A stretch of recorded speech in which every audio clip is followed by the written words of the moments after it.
Dans un monde débordant d'informations et de stimuli incessants, capter et maintenir l'attention des autres se présente comme un défi colossal.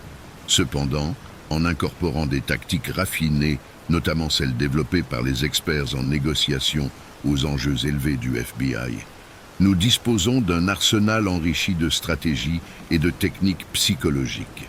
Ces approches, ancrées dans des principes psychologiques solides, nous permettent non seulement de communiquer plus efficacement, mais également de forger des liens plus profonds et plus significatifs.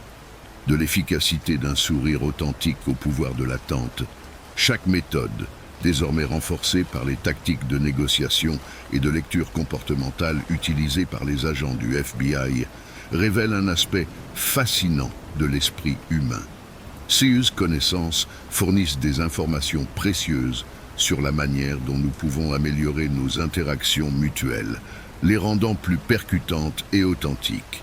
En adoptant ces principes de manière éthique et consciente, nous avons la possibilité d'atteindre des objectifs précis tout en favorisant un environnement plein d'empathie et de bien-être.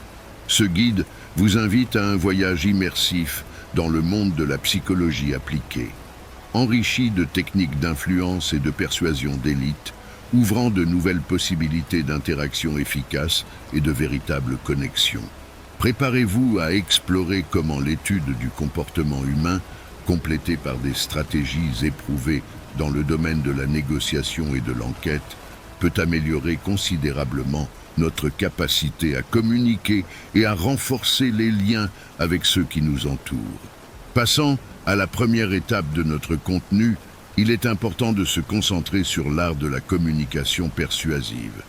Cette compétence devient la pierre angulaire pour influencer positivement les personnes et les situations qui nous entourent. Communiquer de manière convaincante ne consiste pas seulement à faire passer votre message, il s'agit de le faire d'une manière qui résonne réellement et engage votre interlocuteur. Pour maîtriser la communication persuasive, il est crucial de commencer par bien comprendre qui reçoit votre message. Cela signifie considérer vos besoins, vos désirs et même votre résistance. Lorsque vous parlez depuis un lieu de compréhension, votre message atteint non seulement la cible avec plus de précision, mais il est également reçu à bras ouverts. La clarté est votre amie. Des messages alambiqués ou trop complexes peuvent prêter à confusion plus qu'ils ne clarifient. En étant clair et direct, vous aidez les gens à comprendre plus facilement votre point de vue et, par conséquent, à le prendre en compte. Soutenir vos arguments par des preuves concrètes et des exemples pertinents rend votre communication non seulement plus crédible, mais aussi plus captivante. Les gens sont naturellement attirés par les histoires et les données qui illustrent et renforcent le point discuté. Lorsque vous fournissez ce support à votre argument, vous n'informez pas seulement, vous engagez également émotionnellement votre auditeur, augmentant ainsi les chances de le persuader.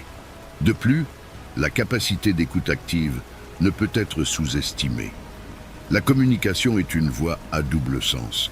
Ainsi, écouter ce que les autres ont à dire, comprendre leur point de vue et répondre d'une manière qui montre que vous appréciez leur contribution est tout aussi important que de faire passer votre propre message.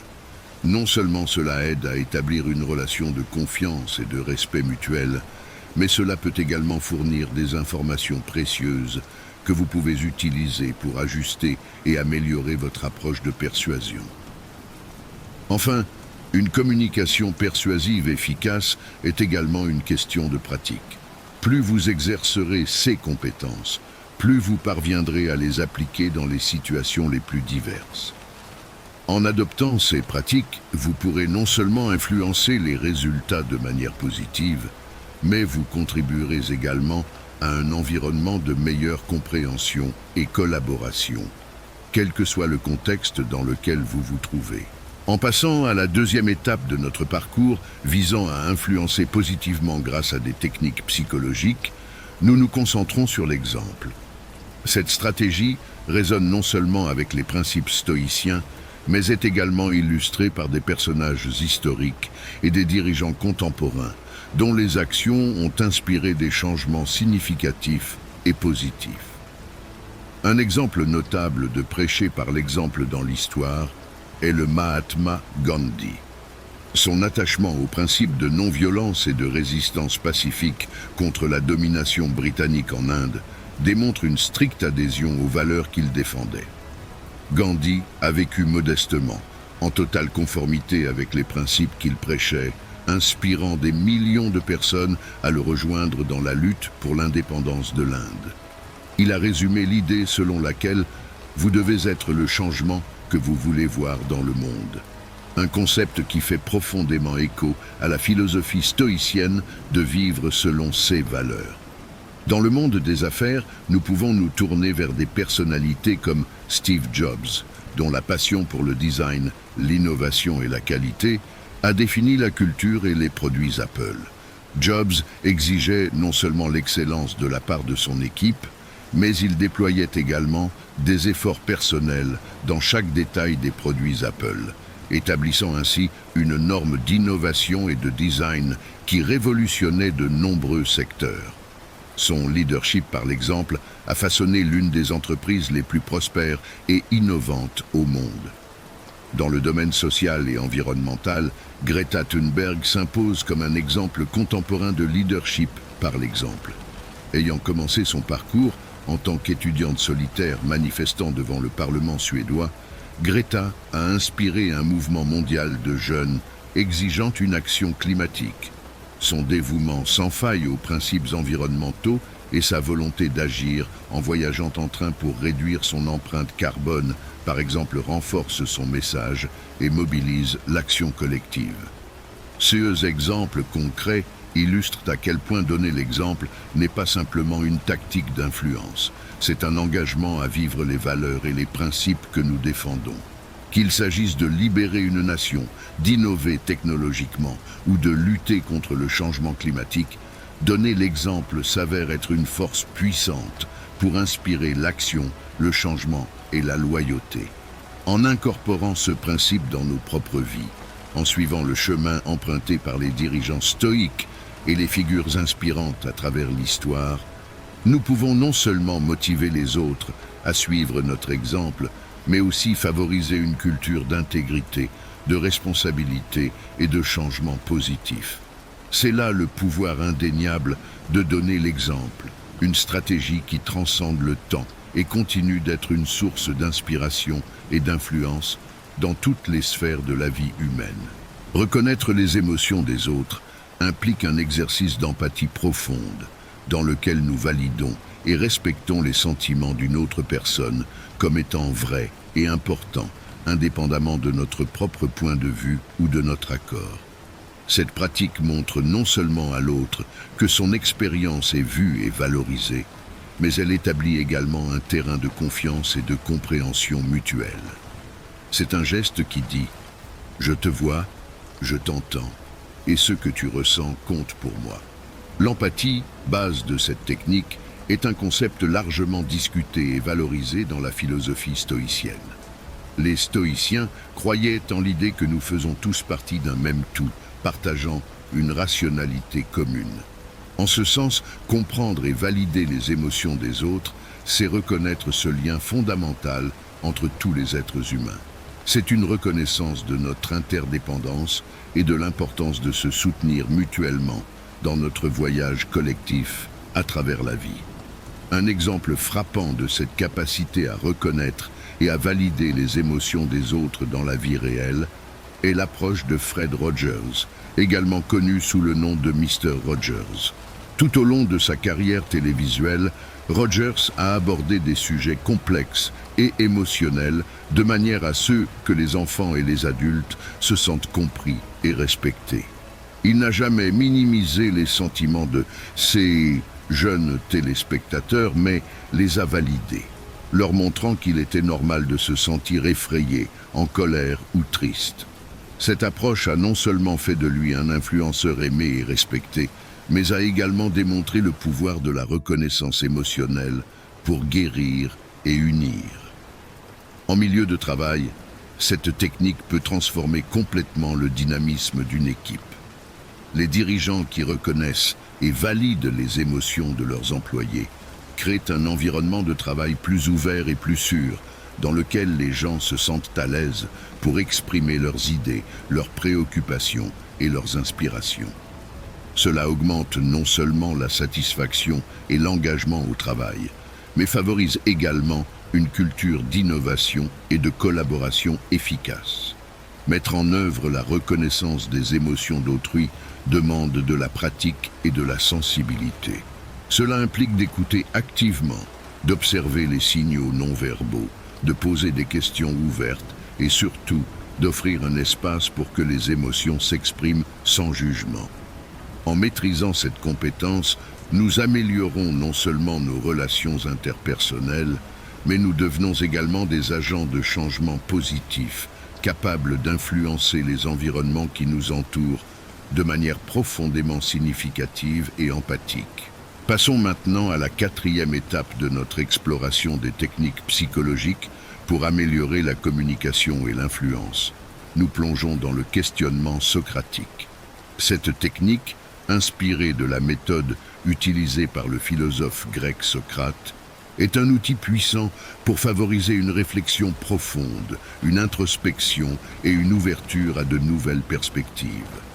Le questionnement socratique n'est pas seulement une manière de rechercher la vérité à travers des questions, c'est aussi un moyen d'influencer les autres en encourageant l'exploration d'idées et de croyances de manière critique et constructive. Le questionnement socratique repose sur l'idée selon laquelle, grâce à un dialogue soigneusement structuré, nous pouvons remettre en question des hypothèses, clarifier nos pensées et parvenir à des conclusions plus éclairées.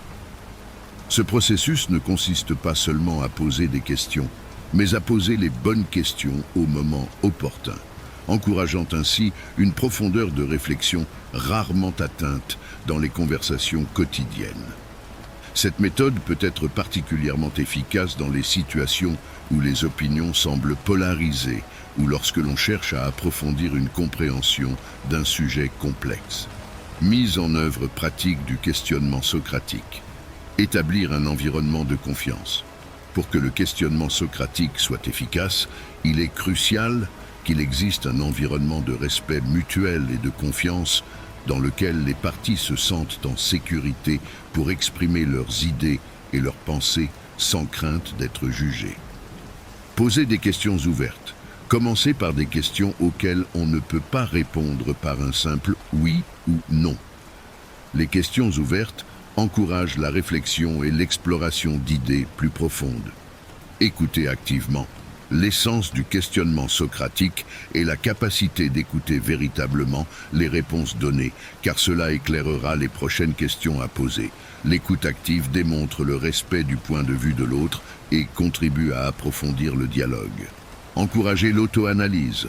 Inciter l'orateur à examiner ses propres croyances et hypothèses en posant des questions qui l'incitent à réfléchir à l'origine de ses idées et à savoir si elles sont fondées sur des preuves solides.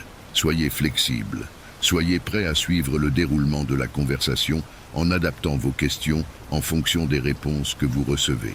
La flexibilité vous permet d'explorer de nouveaux domaines qui peuvent surgir au cours du dialogue. Favorisez la synthèse. Après un examen détaillé des idées, travaillez avec l'orateur pour synthétiser les idées acquises, aidant ainsi à construire une compréhension plus cohérente et plus profonde du sujet en discussion. Historiquement, Socrate lui-même a utilisé sa méthode pour tout remettre en question, de la nature de la vertu à l'essence de la justice, laissant un héritage durable qui influence encore aujourd'hui la pensée critique et la philosophie. Dans le contexte moderne, le questionnement socratique est appliqué dans une variété de domaines de l'éducation, où les enseignants utilisent des questions pour développer la pensée critique des élèves, à la thérapie cognitivo-comportementale, aidant les patients à remettre en question les pensées automatiques négatives et à développer une compréhension plus saine de leurs expériences. Dans un monde de plus en plus saturé d'informations et d'opinions polarisées, le questionnement socratique apparaît comme un outil essentiel pour cultiver un dialogue significatif. promouvoir la compréhension mutuelle et influencer positivement ceux qui nous entourent.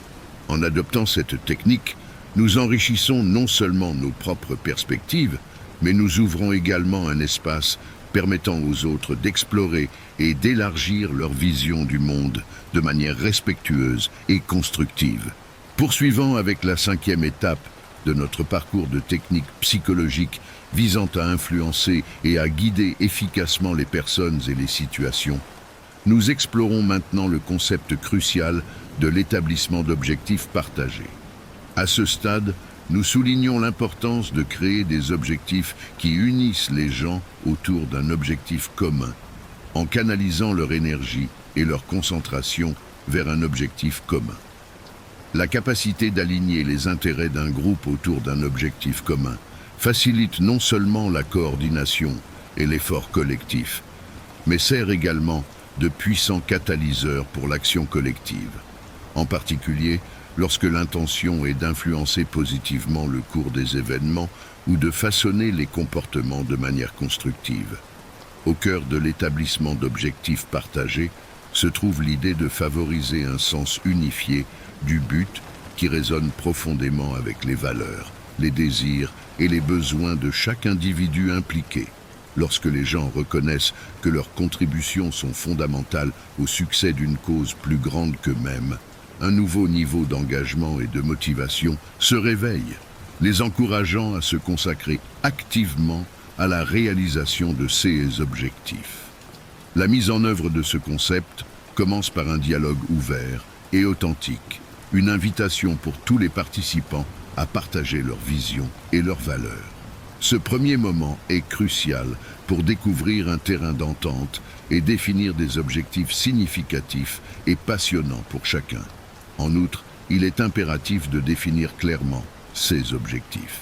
Des objectifs spécifiques, mesurables, réalisables, pertinents et limités dans le temps guident le groupe avec un sens clair de l'orientation, tandis que la participation active et l'appréciation de chaque contribution individuelle renforcent le dévouement à l'objectif commun.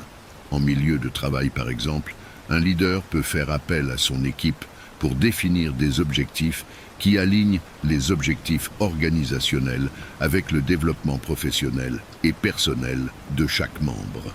Ce processus augmente non seulement la productivité et le contentement sur le lieu de travail, mais favorise également un sentiment d'unité et de loyauté au sein de l'équipe. De même, dans des contextes sociaux, les campagnes axées sur des objectifs de grande envergure, tels que la durabilité environnementale, ont le potentiel de rassembler des individus de différents horizons autour d'efforts communs pour le bien commun, générant non seulement des bénéfices tangibles pour l'environnement, mais renforçant également l'environnement. Tissu social de la communauté grâce à une responsabilité et un engagement partagé. Par conséquent, la définition d'objectifs communs apparaît non seulement comme une stratégie efficace pour guider et influencer les groupes vers des résultats positifs, mais aussi comme un moyen de construire des relations plus profondes et plus significatives. En adoptant cette approche, nous transcendons les différences individuelles et cultivons un espace de collaboration qui non seulement atteint des objectifs spécifiques, mais nourrit également un environnement dans lequel chaque personne se sent valorisée et partie intégrante de quelque chose de plus grand.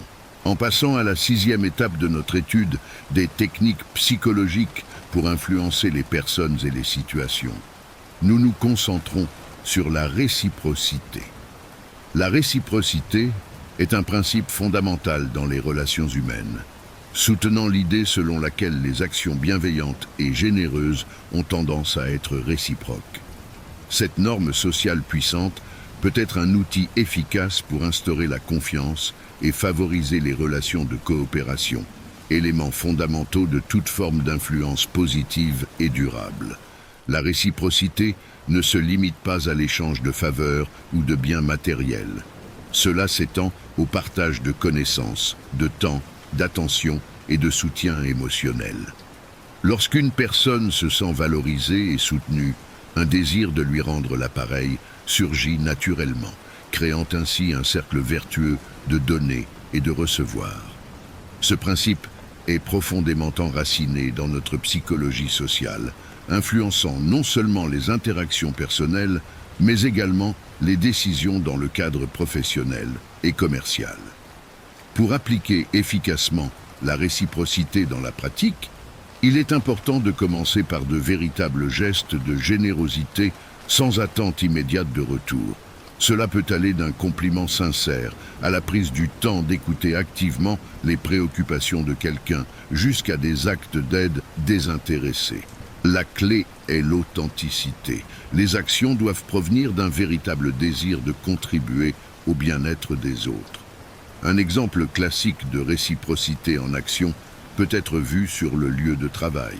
Lorsqu'un leader offre un soutien continu, de la reconnaissance et des opportunités de développement à son équipe, ces gestes sont susceptibles d'être récompensés par une loyauté, une productivité et une volonté accrue d'aller au-delà des attentes.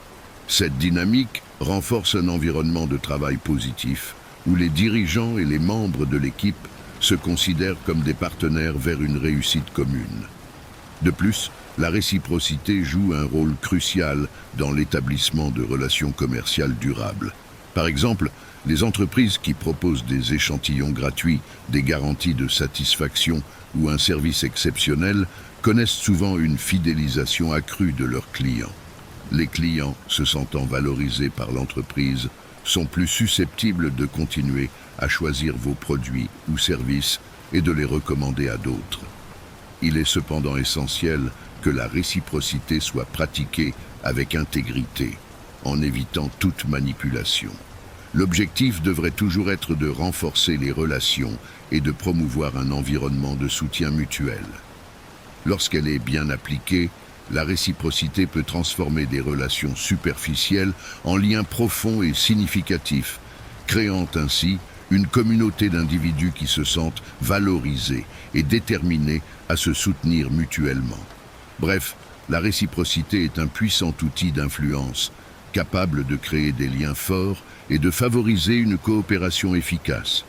En l'adoptant dans nos interactions quotidiennes, nous ouvrons la voie à un cercle vertueux de générosité et de gratitude, renforçant le principe selon lequel ensemble, nous pouvons accomplir bien plus. En passant à la 7e étape de notre voyage, à travers les techniques psychologiques pour influencer et contrôler les situations et les personnes, nous approfondissons le concept de preuve sociale.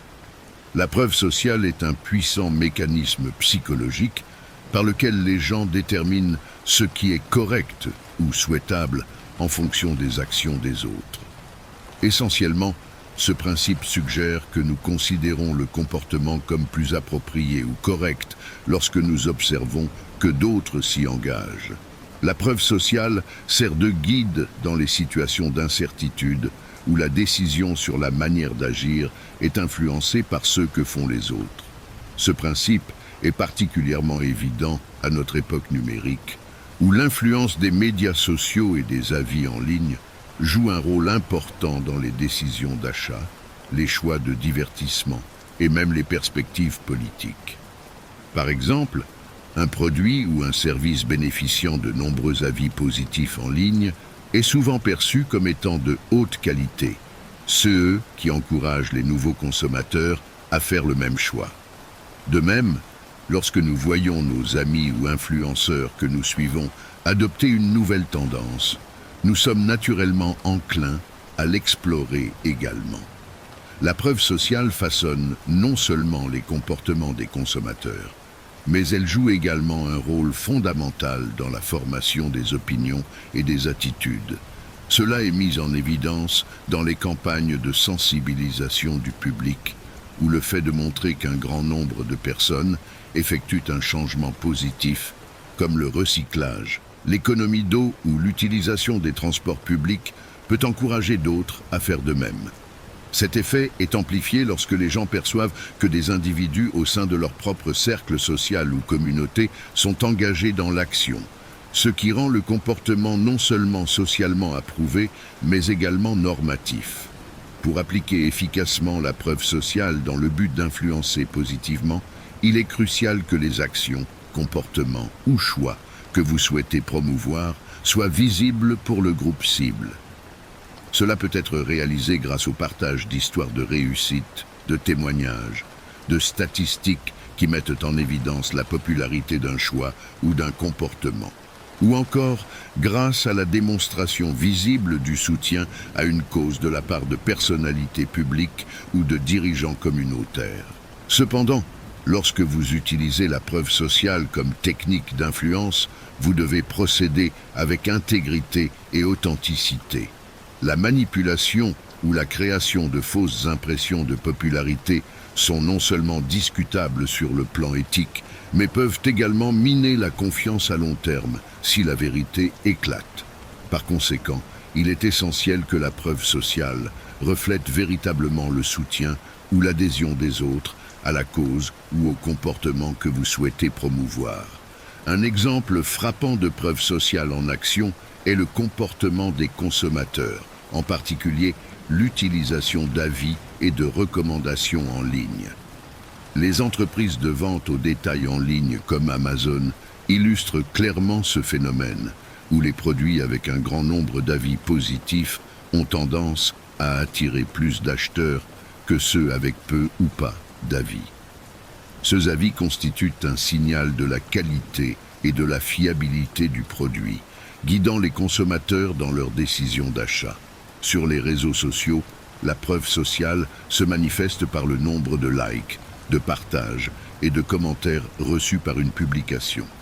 Les contenus très engagés gagnent en visibilité et deviennent viraux, tandis que les publications avec peu d'interaction ont tendance à être perçues comme moins intéressantes ou moins précieuses. Ce cycle renforce l'idée selon laquelle la popularité d'un contenu est un indicateur de sa valeur, encourageant les utilisateurs à interagir davantage avec les publications qui montrent déjà des signes d'approbation sociale. Le marketing d'influence est un autre domaine où la preuve sociale fonctionne efficacement. Les marques collaborent avec des influenceurs pour tirer parti de leur pouvoir de preuve sociale. Lorsqu'un influenceur considéré comme une autorité dans un certain créneau approuve un produit, ses abonnés sont plus susceptibles de voir ce produit favorablement. La confiance et l'admiration que les abonnés ont pour l'influenceur sont transférées au produit ou à la marque, renforçant ainsi leur perception de valeur. De plus, la preuve sociale joue un rôle crucial dans les campagnes visant le changement social ou environnemental. En mettant en avant le nombre de personnes adoptant des comportements durables, par exemple, les organisations peuvent encourager les autres à emboîter le pas. La prise de conscience qu'un comportement est adopté par plusieurs constitue une puissante motivation pour les individus qui n'ont pas encore pris de mesures dans cette direction. L'idée selon laquelle, si tant de gens le font, c'est que ce doit être la bonne chose, peut constituer une impulsion significative en faveur de l'action. De cette manière, en comprenant et en appliquant le principe de preuve sociale, nous pouvons non seulement influencer les choix et les comportements au niveau individuel, mais également générer des mouvements collectifs vers des objectifs partagés. Cette compréhension nous permet de créer des stratégies plus efficaces pour promouvoir des produits, des idées ou un changement social, en utilisant la nature humaine à notre avantage pour construire un consensus et encourager l'action. Poursuivant notre série sur les techniques psychologiques pour influencer et guider les personnes et les situations, nous entrons sur le territoire de la rareté. La rareté est un concept profondément ancré dans la psychologie humaine qui affecte directement notre processus décisionnel. L'idée centrale est que nous valorisons davantage ce que nous percevons comme limité ou risquant de ne plus être disponible.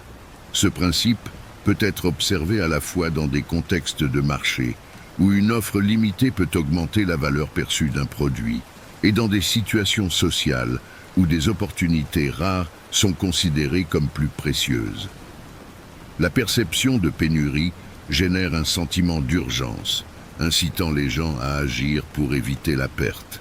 Par exemple, lorsqu'un vendeur annonce qu'il ne reste que quelques articles d'un produit souhaité ou qu'une offre spéciale se termine bientôt, les acheteurs potentiels sont obligés de prendre une décision d'achat plus rapidement qu'ils ne le feraient autrement.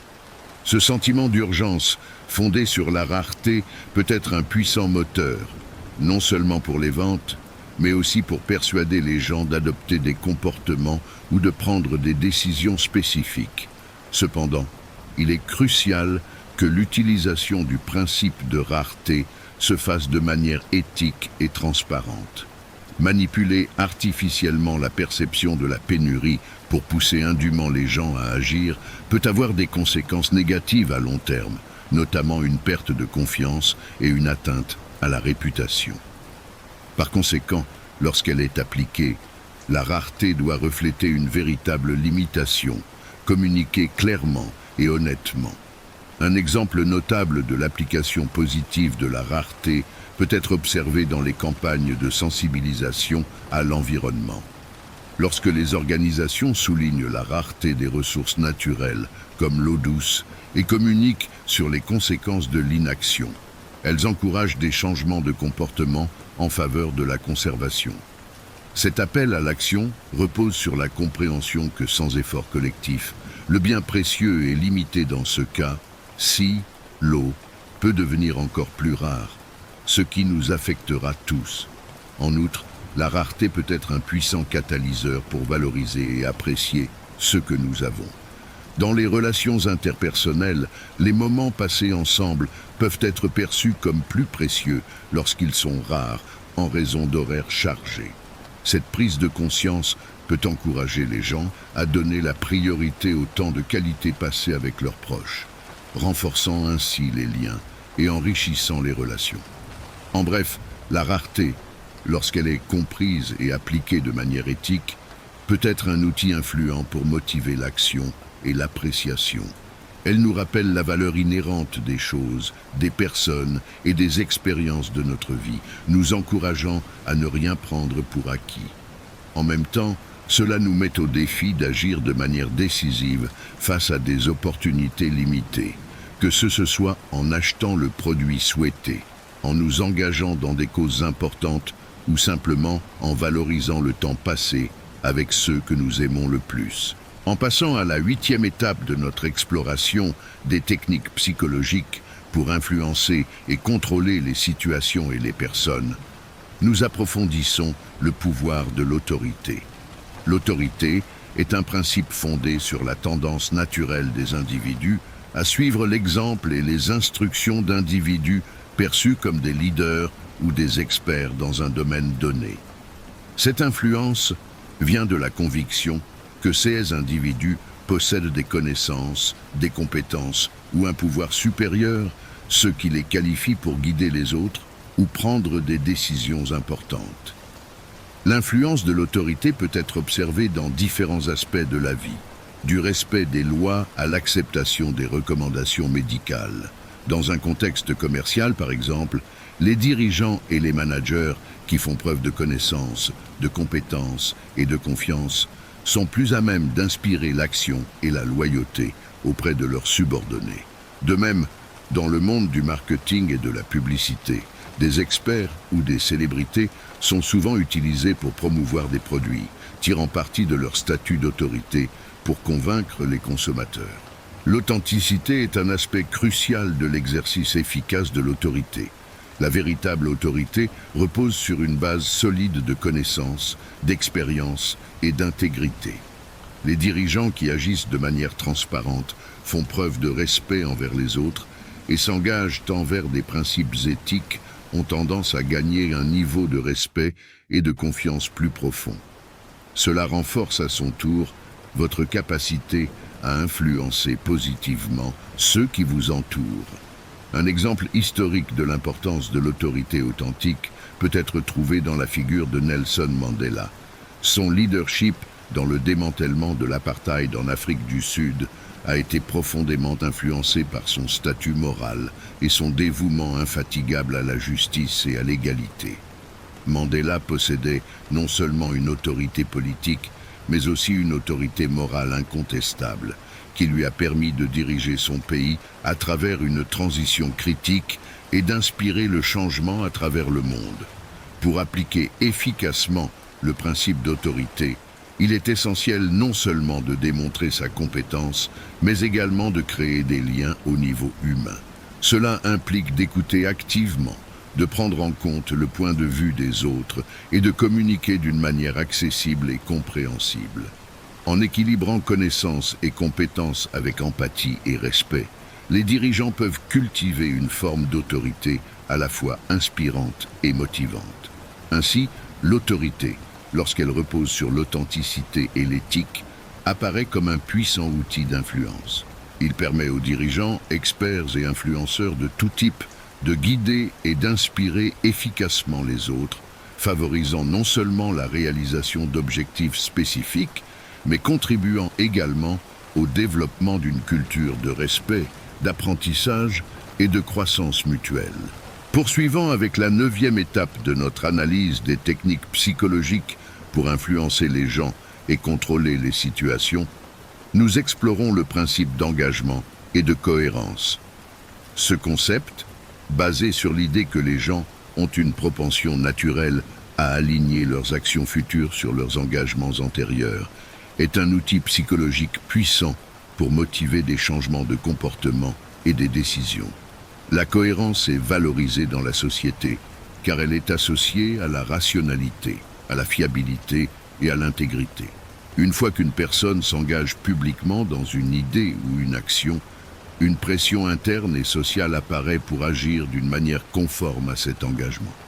Cela est dû, en partie, au désir de maintenir notre image de soi et la perception que les autres ont de nous comme étant cohérentes et dignes de confiance. Les campagnes de santé publique constituent un exemple pratique du pouvoir de l'engagement et de la cohérence. Lorsque les gens s'engagent publiquement à adopter un mode de vie plus sain, comme arrêter de fumer ou faire de l'exercice régulièrement, ils sont plus susceptibles de mettre en œuvre ces changements. L'engagement public crée une promesse non seulement pour eux-mêmes, mais aussi pour ceux qui les entourent, augmentant ainsi la probabilité d'adhésion aux nouveaux comportements. En marketing et en vente, ce principe est souvent appliqué à travers des techniques qui encouragent les clients à prendre de petits engagements initiaux. Par exemple, en acceptant un échantillon gratuit ou en s'inscrivant pour un essai gratuit, le client fait un petit pas qui peut accroître sa volonté de prendre des engagements plus importants à l'avenir, comme l'achat du produit. Cet effet est amplifié lorsque les individus considèrent leurs petits engagements comme des étapes vers un objectif plus vaste ou comme faisant partie de leur identité. Pour que l'engagement et la cohérence soient utilisés de manière éthique et efficace, il est essentiel que les engagements initiaux soient volontaires et basés sur une véritable compréhension et un accord avec les valeurs et les avantages impliqués.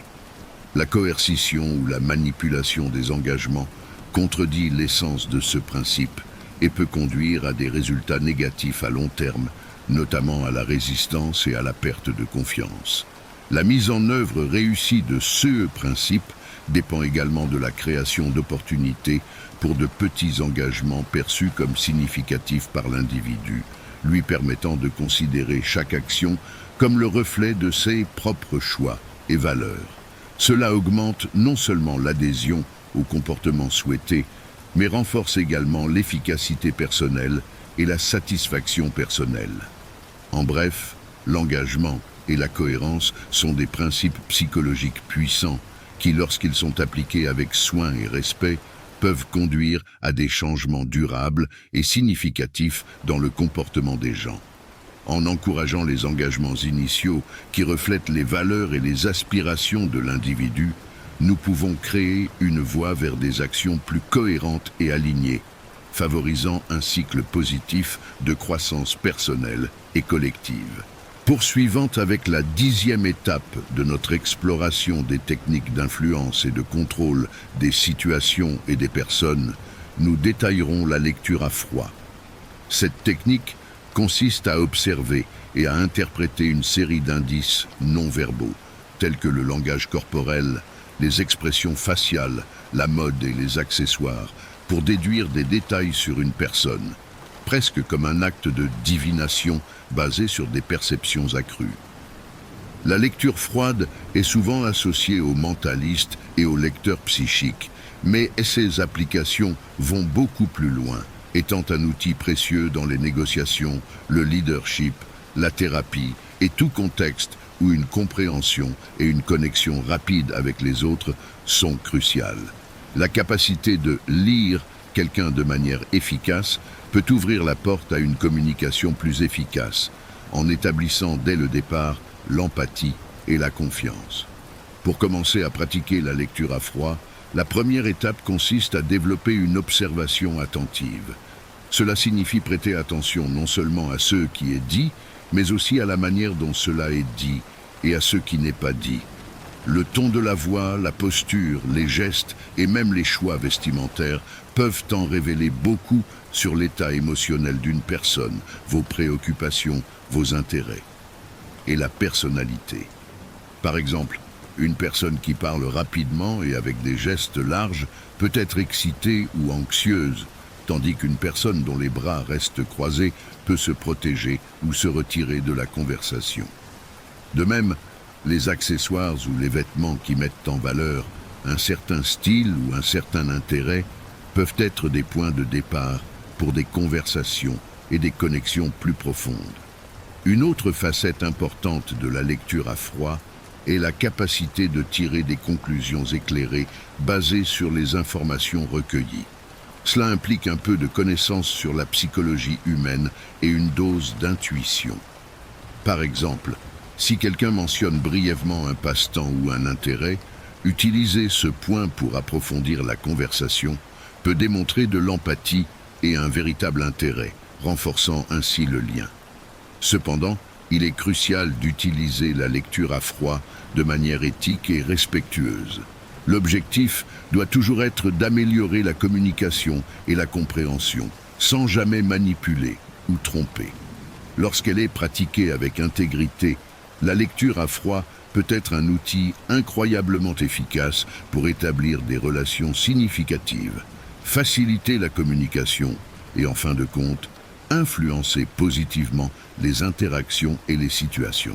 Passons maintenant à la 11e étape de notre exploration des techniques permettant d'influencer et de comprendre profondément les gens. Nous nous concentrons sur l'écoute active, réflexive. Cette technique, essentielle pour bâtir des relations solides et efficaces, consiste à écouter attentivement ce que dit l'autre personne, à réfléchir au contenu et aux sentiments exprimés et à répondre de manière à valider l'expérience de la personne. Lorsque vous pratiquez l'écoute active réflexive, vous faites plus qu'entendre simplement les mots. Vous vous impliquez pleinement dans la conversation, démontrant à votre interlocuteur qu'il a toute votre attention.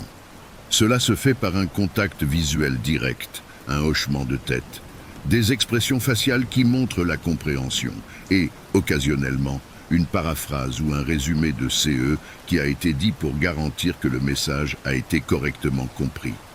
Cette approche améliore non seulement la communication, mais renforce également la confiance. En sentant que ses paroles et ses sentiments sont valorisés, la personne devient plus ouverte et partage plus librement ses idées et ses préoccupations, ce qui est fondamental dans toute relation, qu'elle soit personnelle ou professionnelle. Dans un contexte de leadership ou de négociation, par exemple, une écoute active et réfléchie peut révéler des préoccupations sous-jacentes et des motivations tacites, permettant ainsi des réponses plus efficaces et personnalisées. Cela peut être particulièrement utile dans des situations tendues ou conflictuelles, où la compréhension de toutes les facettes du problème est cruciale pour trouver une solution satisfaisante. La pratique de l'écoute active réflexive ne se limite pas au contexte formel. Cela peut enrichir nos relations quotidiennes en favorisant un environnement de respect et de compréhension mutuelle.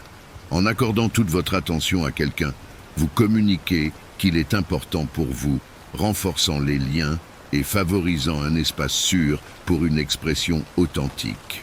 En adoptant l'écoute active réflexive comme partie intégrante de votre communication, vous vous armez d'un outil puissant pour influencer positivement les interactions, améliorer la résolution des conflits et approfondir les liens, vous distinguant ainsi en tant que personne capable d'une véritable empathie et compréhension. En passant à la 12e étape de notre analyse des techniques d'influence, nous explorons l'ancrage.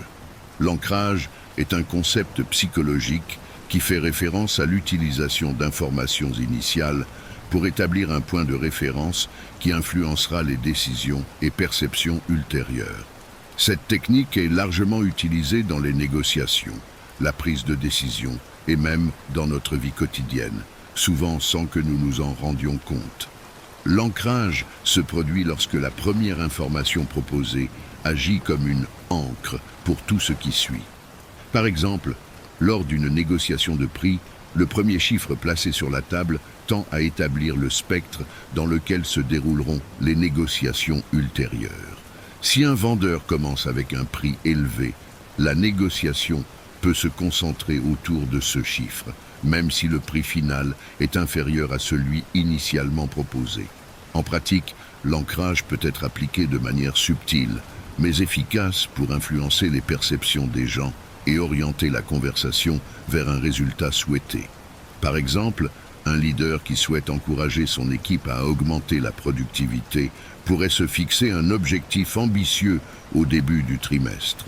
Cet objectif sert de point d'ancrage, augmentant les attentes et motivant l'équipe à faire plus d'efforts, même si l'objectif réaliste est un peu moins ambitieux. L'efficacité de l'ancrage réside dans sa capacité à façonner subtilement les attentes. En établissant un point d'ancrage, vous pouvez influencer la manière dont les informations ultérieures sont interprétées, amenant les gens à porter des jugements conformes à la perspective initiale que vous avez présentée. Ceci est particulièrement utile dans les situations où vous cherchez à parvenir à un consensus ou à orienter une décision dans une direction spécifique. Cependant, il est important d'utiliser l'ancrage de manière responsable. La perception d'une manipulation ou l'imposition d'une perspective peut conduire à la résistance ou à la méfiance. Par conséquent, lorsque l'on utilise cette technique, il est essentiel de le faire de manière transparente et équitable, en veillant à ce que les informations initiales, le point d'ancrage, soient pertinentes, réalistes et fondées sur des faits authentiques. En bref, l'ancrage est un outil puissant qui, utilisé avec discernement, peut améliorer considérablement notre capacité à influencer les résultats et à guider les décisions de manière constructive.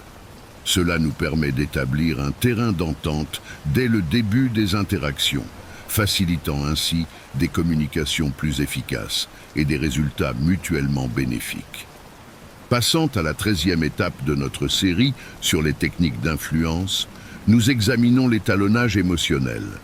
Cette technique implique la capacité de lire, de comprendre et de répondre de manière appropriée aux émotions des autres en ajustant l'approche de communication en fonction de cette lecture.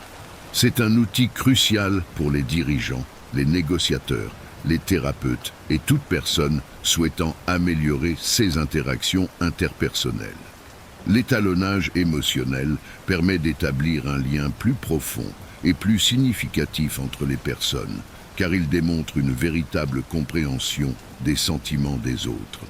Dans un environnement professionnel, par exemple, un leader qui sait calibrer ses réponses émotionnelles aux besoins de son équipe sera non seulement capable de mieux motiver ses membres, mais aussi d'anticiper et de gérer plus efficacement les conflits. La technique commence par une observation attentive des signaux non-verbaux émis par les personnes, tels que les expressions faciales, la posture, les gestes et même le ton de la voix. Ces signaux fournissent des informations précieuses sur l'état émotionnel d'une personne, même lorsqu'ils ne sont pas directement verbalisés. Partant de ce constat, la calibration émotionnelle consiste à adapter votre approche de communication pour mieux rencontrer ou répondre à ces émotions perçues. Cela peut impliquer de changer le ton d'une conversation, d'adapter votre langage ou même de modifier vos plans d'action en fonction des commentaires émotionnels que vous recevez. Un aspect essentiel de l'étalonnage émotionnel est l'empathie, la capacité de se mettre à la place de quelqu'un d'autre et de voir les choses de son point de vue. Cela implique non seulement de comprendre ce que ressent l'autre personne, mais aussi pourquoi elle pourrait ressentir cela compte tenu de la situation ou du contexte. Avec cette compréhension, il est possible de réagir d'une manière qui valide les émotions de la personne, favorisant ainsi un environnement de sécurité et de confiance où une communication ouverte peut s'épanouir. De plus, l'étalonnage émotionnel est essentiel dans les négociations ou dans toute situation où la résolution de conflits est nécessaire. Être capable de lire la pièce et d'ajuster votre stratégie en fonction de la dynamique émotionnelle en jeu peut être la clé pour obtenir un résultat positif. Cela nécessite une combinaison de sensibilité émotionnelle, de maîtrise de soi et de capacité à penser de manière stratégique sous pression. Pratiquer l'étalonnage émotionnel améliore non seulement la qualité des interactions quotidiennes, mais peut également renforcer les relations à long terme en construisant des ponts de compréhension et de respect mutuel. En devenant adepte de cette technique, nous cultivons une communication plus consciente et compatissante, capable d'influencer positivement à la fois l'environnement qui nous entoure et les résultats que nous cherchons à atteindre. En passant au 14e sujet de notre liste, nous explorons la technique instant rapport. Cette compétence consiste à créer un lien immédiat et significatif avec quelqu'un, que ce soit dans un contexte professionnel, social ou occasionnel. L'établissement d'une relation instantanée est crucial pour ouvrir des voies de communication efficaces, instaurer rapidement la confiance et faciliter des interactions positives dès le départ. Le rapport instantané va au-delà de la simple sympathie. Il s'agit d'établir un terrain d'entente dans un court laps de temps, en faisant preuve d'un intérêt authentique et d'une empathie pour l'autre. Cela peut être réalisé grâce à diverses techniques, notamment le langage corporel, l'écoute active, l'harmonisation émotionnelle et même l'utilisation de mots ou de thèmes qui résonnent avec l'autre personne. Une posture ouverte, un contact visuel direct et de véritables sourires sont des éléments clés du langage corporel qui invitent à la connexion. Ces signaux non-verbaux transmettent l'ouverture et l'intérêt, éléments fondamentaux pour établir une bonne première impression et initier une relation. De plus, démontrer que vous écoutez activement en hochant la tête, en paraphrasant ce qui a été dit et en posant des questions pertinentes valide l'expérience et les sentiments de la personne avec laquelle vous interagissez. Cela montre non seulement que vous appréciez ce qui est partagé, mais également que vous êtes engagé et présent dans la conversation. L'harmonisation émotionnelle, à son tour, implique d'ajuster votre propre état émotionnel à celui de la personne avec laquelle vous interagissez. Cela peut signifier refléter subtilement le ton, l'énergie ou même l'humeur de l'autre personne, créant ainsi un sentiment d'empathie et de compréhension. Cette résonance émotionnelle peut permettre aux gens de se sentir compris à un niveau plus profond, facilitant ainsi une connexion plus forte et plus rapide. En passant au 15e thème de notre exploration des techniques d'influence, nous aborderons la pression temporelle. La pression du temps est une tactique psychologique qui crée un sentiment d'urgence, motivant les gens à prendre des décisions plus rapidement qu'ils ne le feraient normalement. Cette méthode peut être particulièrement efficace dans les négociations, les ventes et les situations où l'on souhaite accélérer le processus de prise de décision. L'idée derrière la pression temporelle est de communiquer qu'une opportunité ou une offre a une fenêtre de disponibilité limitée.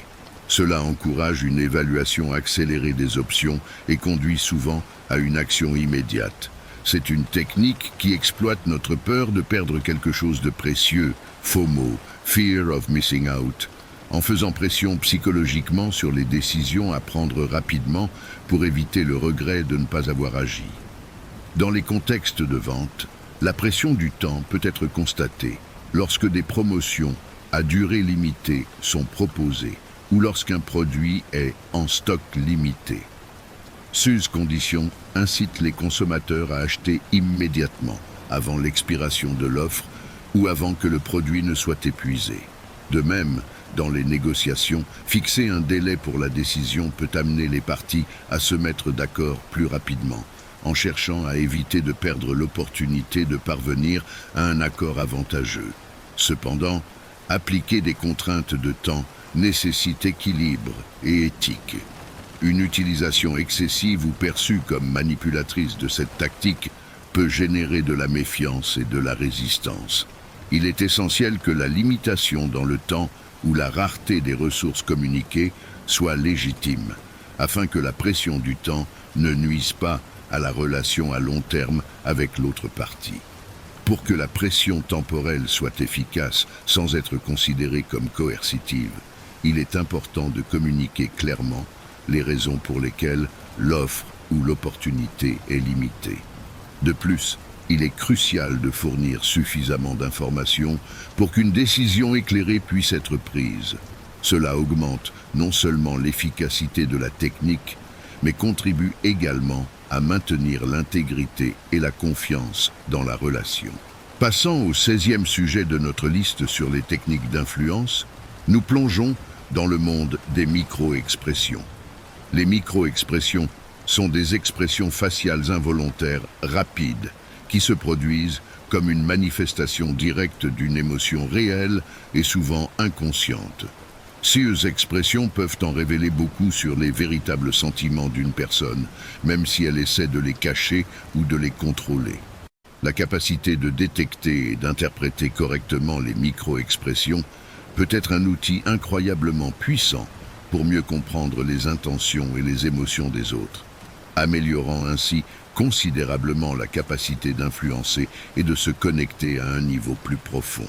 Les micro-expressions se produisent chez tout le monde, quelle que soit la culture, et sont universelles pour des émotions telles que la joie, la surprise, la peur, le dégoût, la colère, la tristesse et le mépris. Ils sont extrêmement rapides et ne durent qu'une fraction de seconde, ce qui les rend difficiles à détecter et à interpréter sans pratique ni entraînement. La connaissance et la compréhension des micro-expressions peuvent être particulièrement utiles dans les situations de négociation, les entretiens, les rencontres sociales et tout contexte où la sincérité et l'authenticité des interactions sont essentielles. Par exemple, lors d'une négociation, la capacité de percevoir une micro-expression de dégoût ou d'hésitation peut indiquer que l'autre partie n'est pas entièrement satisfaite des conditions proposées, même si elle exprime verbalement son accord. Ces informations vous permettent d'ajuster votre approche ou votre offre pour répondre aux préoccupations sous-jacentes tacites. Développer la capacité de lire des micro-expressions nécessite de la pratique et un effort conscient pour observer non seulement ce que les gens disent, mais aussi la manière dont ils le disent. Il existe des formations et des cours spécifiquement axés sur la reconnaissance et l'interprétation des micro-expressions, dont beaucoup sont utilisés par des professionnels dans des domaines tels que la psychologie, l'application de la loi et la négociation. Passons maintenant au 17e sujet de notre exploration des techniques psychologiques pour influencer et comprendre les gens. Nous discuterons de l'appel aux valeurs. Cette technique consiste à relier vos idées, arguments ou propositions aux valeurs fondamentales ou convictions personnelles de votre interlocuteur. Faire appel aux valeurs est un moyen puissant de motiver l'action, car lorsque les gens considèrent leurs actions comme alignées sur leurs valeurs fondamentales, ils sont plus susceptibles de s'engager ou de modifier leur comportement. Faire appel aux valeurs commence par une compréhension approfondie des valeurs, des croyances et des motivations de la personne ou du groupe avec lequel vous interagissez. Cela nécessite une écoute active, de l'empathie et souvent des recherches ou un dialogue ouvert pour découvrir ce qui est le plus important pour eux. Une fois que vous avez compris vos valeurs fondamentales, Vous pouvez formuler votre message d'une manière qui résonne avec ces valeurs, le rendant beaucoup plus convaincant. Par exemple, si vous essayez d'encourager une équipe à adopter de nouveaux processus de travail, découvrir ce qu'elle valorise dans son environnement de travail, qu'il s'agisse d'efficacité, d'innovation, de collaboration ou de stabilité, peut vous aider à façonner votre proposition d'une manière qui correspond à ces valeurs. Ainsi, au lieu de vous concentrer uniquement sur les avantages pratiques des nouveaux processus, vous souhaiteriez également souligner la manière dont ils promeuvent ces valeurs fondamentales. De même, dans un contexte de vente ou de marketing, comprendre les valeurs de votre public cible vous permet de présenter vos produits ou services d'une manière qui met en valeur non seulement leurs caractéristiques ou leurs avantages, mais également la façon dont ils s'alignent sur ce que veut le public. Cela peut impliquer de se concentrer sur la durabilité, la qualité, l'innovation ou l'impact social, en fonction de ce qui résonne le plus auprès de vos clients potentiels. Pratiquer l'appel aux valeurs nécessite une combinaison de compétences analytiques et émotionnelles. Vous devez être capable de lire les personnes et les situations, de comprendre les dynamiques culturelles et sociales en jeu, et de communiquer votre message de manière claire et convaincante. Il est également essentiel d'être authentique. Les appels aux valeurs doivent être authentiques et refléter une véritable compréhension et un véritable respect des valeurs d'autrui. Les tentatives de manipulation ou l'utilisation peu sincère de cette technique peuvent facilement être perçues et avoir l'effet inverse, nuisant à la confiance et à la crédibilité. Le 18e et dernier sujet de notre liste de techniques psychologiques pour influencer et comprendre les gens est l'adaptation et la flexibilité. Cette compétence est cruciale dans toute forme d'interaction humaine, permettant une communication plus efficace et des relations plus profondes, en nous permettant d'ajuster nos approches en fonction des réponses et des commentaires de chacun. La capacité de s'adapter et d'être flexible dans nos interactions implique une compréhension dynamique des circonstances, des personnes impliquées et des objectifs de la communication. Cela signifie être ouvert à changer nos méthodes, notre langage et même nos points de vue si cela contribue à faciliter une meilleure compréhension ou à atteindre plus efficacement un résultat souhaité. Cette technique est particulièrement utile dans les situations conflictuelles ou lors de conversations difficiles. En faisant preuve d'une volonté d'ajuster votre approche, vous démontrez non seulement du respect pour les points de vue de chacun, mais vous ouvrez également un espace pour des solutions créatives et collaboratives qui n'auraient peut-être pas été envisagées auparavant. Par exemple, lors d'une négociation, si vous réalisez que l'approche actuelle n'est pas efficace, changez de stratégie, peut-être en mettant l'accent sur différents aspects de l'accord ou même en modifiant les termes de la négociation, peut aider à sortir des impasses. De même, dans les relations personnelles, être ouvert à adapter la façon dont vous communiquez votre affection, votre soutien ou vos préoccupations peut renforcer le lien entre vous et l'autre personne, montrant que vous appréciez suffisamment la relation pour rechercher un terrain d'entente. Développer l'adaptabilité et la flexibilité nécessite de la pratique, une conscience de soi et un engagement continu envers la croissance personnelle. Cela implique d'être conscient non seulement de vos propres réactions et émotions, mais aussi de celles des autres, en utilisant ces informations pour guider consciemment l'interaction.